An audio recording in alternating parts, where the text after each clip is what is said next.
મહાકુંભમાં આજથી 3 દિવસનો ડ્રોન શો યોજાશે. ઉત્તર પ્રદેશના પ્રયાગરાજમાં ચાલી રહેલા મહાકુંભમાં આજથી 3 દિવસનો ડ્રોન શો શરૂ થઈ રહ્યો છે. આ શોમાં આધુનિક ટેકનોલોજીનો ઉપયોગ કરીને સનાતની પરંપરાના વારસાને દર્શાવવામાં આવશે.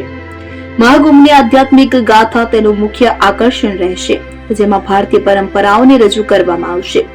આ શોમાં દેશમાં બનેલા 2500 ડ્રોનનો સમાવેશ થશે કે જે 3 દિવસ સુધી સંગમ ખાતે વિવિધ વિષયો પર પ્રદર્શન કરશે, કે જેમાં દેવતાઓ અને દાનવો વચ્ચેના સંઘર્ષ અને સમુદ્ર મંથનમાંથી અમૃત કળશ મેળવવા અને કુંભ કળશની ઉત્પત્તિ અને મહત્વ પર પ્રદર્શનનો સમાવેશ થાય છે.